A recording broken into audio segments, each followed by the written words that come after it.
भारत माता की, भारत माता की। आज जनता विद्या मंदिर के इस प्रांगण में मैं धन्यवाद करना चाहूंगा हमारे भाई अकुल मिड्डा जी का, ज्योति मिड्डा जी का, और इंडस स्कूल के हमारे बड़े भाई सुभाष चौरान जी का, प्रवीण गुरुती जी का, प्रवीण बत्रा जी का, सुजाता मल्हान जी का, रिंकू बजाज जी का, और आए हुए सभी स्टाफ और आए हुए सभी महानुभाव, गंगा गौरी गायत्री तुल्य मेरी मातृशक्ति और कृषि प्रधान देश का भविष्य प्यारे बच्चों, जिस प्रकार से आज इस कार्यक्रम में मुझे आना हुआ, लेकिन चंडीगढ़ जाना इसलिए मैं आप लोगों को समय कम दे पाया। मेरा मन था कि पिछली बार की तरह ज्यादा समय आप लोगों में व्यतीत करूं। इस बात के लिए मैं आप लोगों से माफी भी चाहूंगा, क्योंकि बजट सेशन चल रहा है तो हमारी भी मजबूरी है। यहाँ पर जिस प्रकार से यहाँ क्लासें चलती है तो आज सभी विधायकों की भी क्लास, क्योंकि हमें भी बड़ा कुछ सीखने को बताया जाता है, तो आज हमारा भी एक प्रशिक्षण है। पहले तो 2 बजे का कार्यक्रम था, 2 घंटे लेट हो गया।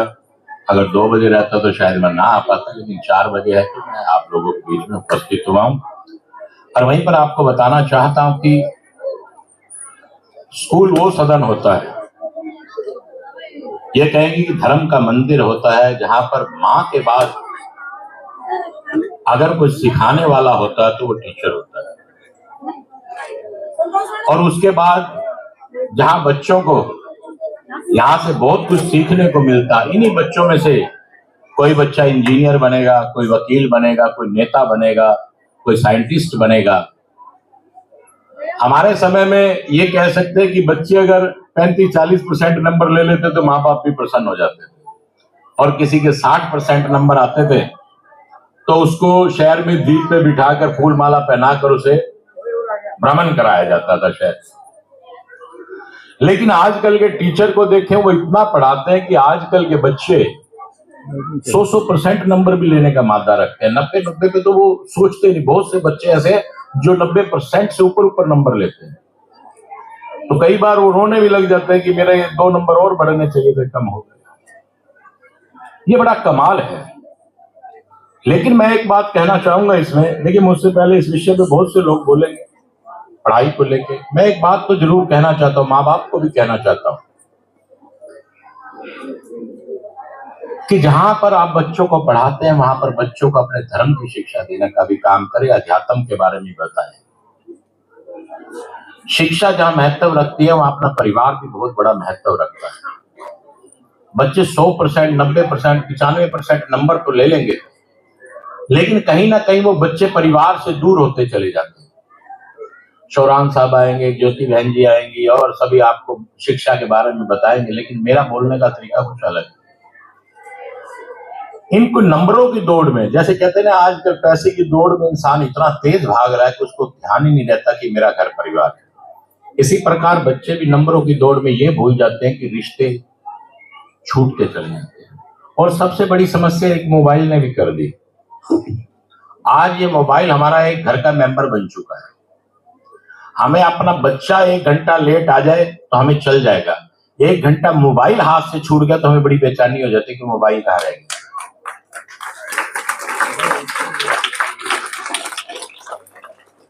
लेकिन मैं सभी से ये कहना चाहता हूं, एक तो अध्यात्म को लेके इन बच्चों को एक क्लास से महीने में, वैसे तो 1 सप्ताह में 1 क्लास लगनी चाहिए, कि जिसके बारे में अध्यात्म के बारे में बताया जाए, राम के बारे में बताया जाए, कृष्ण के बारे में बताया जाए, हमारे महापुरुषों के बारे में बताया जाए, हमारे देशभक्तों के बारे में पढ़ाया जाए। जो इतिहास में छुपा रह गया हिंदुस्तान को लेकर वो बताया जाए। इन बच्चों को नहीं मालूम, क्योंकि इतिहास में हमें जो पढ़ाया गया, हमें पढ़ाया गया सिकंदर के बारे में, अकबर के बारे में, अकबर द ग्रेट, सिकंदर महान पुरुष, लेकिन ऐसा नहीं है। हम लोगों को वो पढ़ाया गया जो है ही नहीं। आप इनको बिठाइए, इनको कथा कहानियां सुनाइए, वीर पुरुषों की बताइए, शहीद भगत सिंह की बताइए। इनके दिलो दिमाग में ये होना चाहिए कि आजादी वैसे नहीं मिली, आजादी के लिए हमने बड़ा कुछ त्याग किया है, बहुत कुछ छोड़ना पड़ा, बहुत से अपनों ने इतनी कुर्बानियां दी जिसका हम जिक्र भी करें तो वो थोड़ा है। वहीं पर आप देखते हैं कि आज भाई के लिए भाई के लिए 1 इंच दीवार के लिए झगड़ा कर देता है, 1 गज के लिए झगड़ा हो जाता है, थप्पड़ थपेट हो जाती है, परिवार के टुकड़े हो जाते हैं। कारण, इसका कारण, सबसे बड़ा कारण यह है कि कहीं ना कहीं अध्यात्म की कमी है। सास बहू का झगड़ा हो गया, दिरानी जिठानी का झगड़ा हो गया। मेरी माँ एक बात कहती है, कई बार कहती है, बेटा अगर आदमी को, पूरे आदमियों को अगर एक बात हो जाए क्या फर्क पड़ता है, अगर ये चीज समझ आ जाए ना तो बात का मजा ही अलग आ जाए। अगर मान लो दिरानी ने जिठानी को कह दिया, बाप ने बेटे को कह दी कोई बात, वो ये सोच ले क्या फर्क पड़ता है, उसने कह दिया तो क्या फर्क पड़ता है, मेरी बहन कह लेती तो क्या हो जाता, तो भी तो मैं ऐसा करता। तो वो सिस्टम, ये चीज सिस्टम अध्यात्म से आएगी। अध्यात्म में अगर हम देखें तो देखिए, रामायण के अंदर सत्ता के लिए भाई ने भाई के लिए त्याग किया। आज भाई 1-1 गज के लिए झगड़े इतने बढ़ जाते हैं, कोर्टों में केस चले जाते हैं। आजकल के बच्चे माँ बाप से ठीक है नंबर लाते हैं, लेकिन जैसे मैंने मोबाइल का जिक्र किया, आज इतनी दूरी हो गई कि इसका जिक्र भी नहीं हम कर सकते। माँ बाप के प्रति प्यार की भावना बताइए, क्लास जो अध्यात्म की लगेगी उसमें बताया जाएगा कि आपके रिश्ते कैसे, किससे कैसे रिश्ते। बहुत से रिश्ते हमारे हाथ से छूटते चले जा रहे हैं। ऐसी एजुकेशन का भी मैं कहता हूं कोई फायदा नहीं जिससे अपने अपनों से दूर हो जाए, परिवार से दूर हो जाए, रिश्तों की कदर ही खत्म हो जाए, माँ बेटे में, बाप बेटे में वो प्यार ना रहे। ऐसी एजुकेशन का भी कोई फायदा नहीं। एक बच्ची ने मुझसे जिक्र किया था, मैंने वैसे सवाल किया, एक बच्ची ने जिक्र किया कि क्लास में 5वीं क्लास का टेस्ट था कि माँ के बारे में लिखे, माँ के बारे में लिखे। तो उस बच्ची ने लिखा कि मुझे ऑफलाइन माँ चाहिए, मुझे ऑफलाइन माँ चाहिए। मैंने जिक्र किया कि बेटा कैसी माँ चाहिए?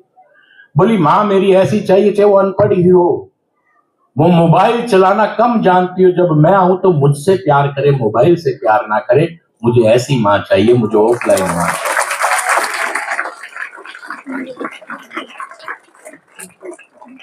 मुझे ऐसी माँ चाहिए जब मेरे पिता घर आए तो उनको आते ही पानी पिलाए, चाहे वो अनपढ़ हो, पानी पिलाए, उनको भोजन पूछे, उनको पूछे कि सब खैरियत है।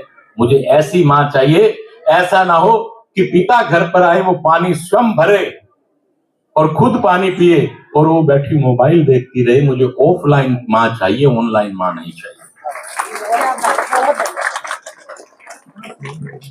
मुझे ऐसी माँ चाहिए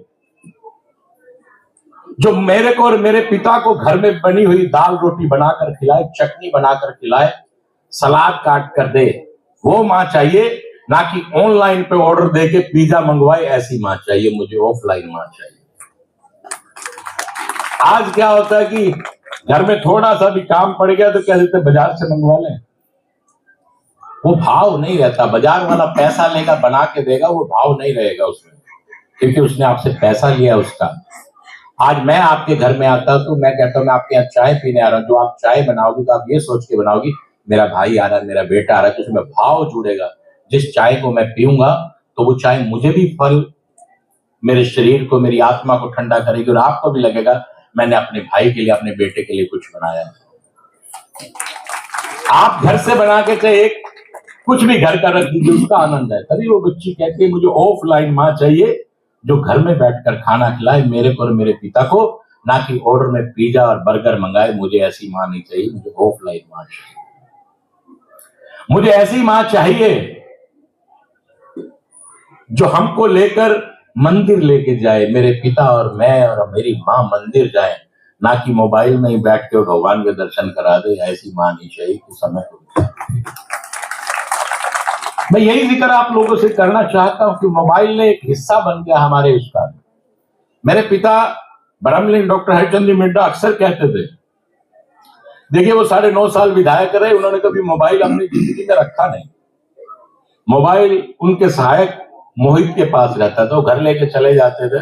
तो कभी कभी चौटाला साहब को अगर बात करनी हो पड़ती थी तो मोहित मुझे करता था, मैं अपने मोबाइल से बात करवाता था। तो बड़े डॉक्टर साहब कहते थे कि मोबाइल सबसे बड़ा झूठ का केंद्र, और मैं उम्र के इस पड़ाव में हूं, इसमें कम से कम मैं झूठ नहीं बोलना चाहता। आदमी पिछली गली में होता है, फोन आ जाता है तो कहता है कहाँ हो, उसको पता है पैसे मांगेगा ये कोई, या ननंद आएगी, नहीं मैं तो दिल्ली हूं। मतलब झूठ का सबसे बड़ा साधन। इस मोबाइल की जरूरत है, ऐसा नहीं कि मोबाइल की जरूरत नहीं है। मोबाइल की हमारी और हमारे बच्चों को जरूरत है। आज ऑनलाइन क्लासेस चल रही हैं, लेकिन बच्चे जहां ऑनलाइन क्लासों को देख रहे हैं, बच्चे गलत संगति में भी पढ़ रहे हैं उस मोबाइल को देखकर, वो भी गलत है। कहते हैं कि इस मोबाइल ने चेहरे की स्माइल छीन ली इंसान की। बहुत से बुजुर्ग बैठे हैं, बहुत सी मेरी भाभी है, बहनें ऐसी बैठी होंगी जिनकी शादी के समय में फोटोग्राफर कहता था स्माइल प्लीज। आजकल स्माइल प्लीज कोई कहता ही नहीं। आज तुरंत फोटो खींच दी जाती है, मोबाइल से तुरंत फोटो खींच जाती है, स्माइल प्लीज। स्माइल तो इस मोबाइल ने दूर ही कर दी। मोबाइल रखिए, लेकिन 1 घंटे के लिए मोबाइल बंद कर पूरा परिवार एक साथ बैठे और आपस में विचार करे। बैठ के बच्चों से दिल की बात पूछे, आज क्लास में क्या हुआ, किसके साथ क्या हुआ, क्या रहा क्या नहीं रहा। पति को पूछिए, पति पत्नी को पूछिए, तब उस चीज का आनंद है। घर में पति पत्नी अपने बेड पे बैठे, दोनों अपना अपना मोबाइल लेके बैठे, ना पति पत्नी को पूछ रहे, ना पति पत्नी को पूछ रहे। ये मोबाइल का हाल है। तो मेरा सबसे निवेदन, देखिए मेरी बातें थोड़ी सी हटके हैं, लेकिन 1 घंटे के लिए अगर मोबाइल आप बंद करेंगे तो 1 महीने के बाद मुझे रिजल्ट बताइएगा कि आपके परिवार का रिजल्ट क्या निकला। बच्चे भी प्यार करेंगे। और एक बात और कहना चाहूंगा, आजकल बुजुर्गों की कीमत घरों से हटती जा रही है। मेरा सभी अपनी बहनों से, भाभीयों से, सभी से निवेदन, इन बच्चों को इनके दादा दादी के पास 1 घंटे के लिए बिठाइए। वैसे मैं एक शब्द इस्तेमाल कर रहा हूं, जो शब्द मुझे इस्तेमाल तो नहीं करना चाहिए, बड़ा अशोभनीय से शब्द है कि बच्चों को पालने के लिए नौकर रख लिए जाते हैं, उनको 5,000 10,000 रुपया दिया जाता है, वो महीना आपके बच्चों को संभालते। दादा दादी से बढ़िया रिश्ता कोई नहीं है, जो बच्चों को संभालेगा भी और उनको उनको शिक्षा भी देगा, उनको कथा कहानियां भी सुनाएगा, उनको अपने जीवन के एक्सपीरियंस भी बताएगा। बहुत सी माताएं और भाई मेरे ऐसे बैठे जिनके बाल सफेद हो गए। ऐसे नहीं, पुराने लोग कहते थे कि बाल ऐसे ही थोड़ा सफेद हुए, तजर्बा रहता है। मोबाइल, आज साइंस का युग कितनी भी तरक्की करे, आपको सब कुछ मिलेगा गूगल पे, लेकिन 2 चीज कभी नहीं मिल सकती, तजर्बा और आशीर्वाद। ये आपको अपने बुजुर्गों से बैठने से मिलेगा, ये मोबाइल में आपको, ये गूगल पे और इन पे कभी नहीं मिलेगा, कभी भी नहीं मिलेगा। आप सबने मुझे इतना प्यार दिया, इसके लिए मैं बहुत बहुत धन्यवाद करता हूं जेवीएम हाई स्कूल का और